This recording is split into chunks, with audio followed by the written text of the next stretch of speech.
ඔව් යාළුවනේ අද මම ඔයාලට කියලා දෙන්න යන්නේ කියලා දෙනවත් නෙවෙයි මම මේක කරපු විදිහ කියන්නේ.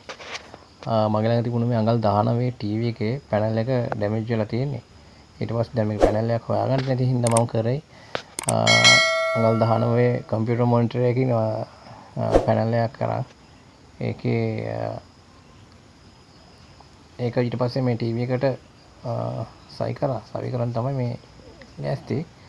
ඉතින් ඒකෙදි මේ ගොඩක් මට ප්‍රශ්නයක් වුණා මේ LEDs මැප් එක අපිට හොයාගන්න data sheet එක හොයාගන්න නැති වුණා. මම Google එකේ search කරත් මේ කම්පියුටර් මේ ස්ක්‍රීන් එකේ data sheet එක මට හොයාගන්න බැරි වුණා.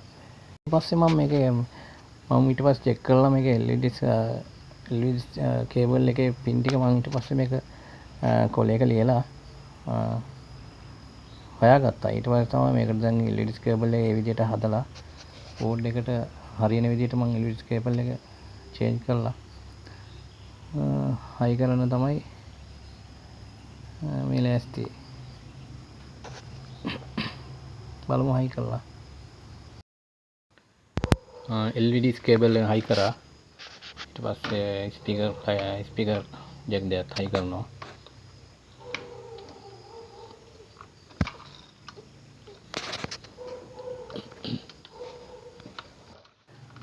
දැන් අපි පවර් එක දීලා බලමු.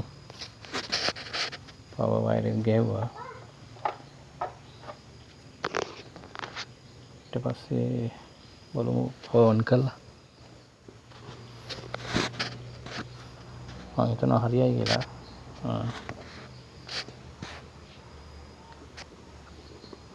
ගොඩක් සාර්ථක වෙයි මේ වැඩි.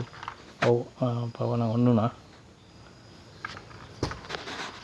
වැඩේ ගොඩ මේ විදිහට ඔයාලටත් පුළුවන් මේ වගේ තිරයක් නැතුව ඉන්නව නම් ස්ක්‍රීන් එක නැතුව ඉන්නව නම් මේ වගේ කම්පියුටර් එකකින් අපිට තිරයක් දාන්න පුළුවන්. මේ වගේ ටීවී වලට අපිට හදා ගන්න පුළුවන්. ඔබත් උත්සාහ කරලා බලන්න මේ වගේ දෙයක් කරගන්න. ඔන්න ටීවී එක නම් දැන් වැඩ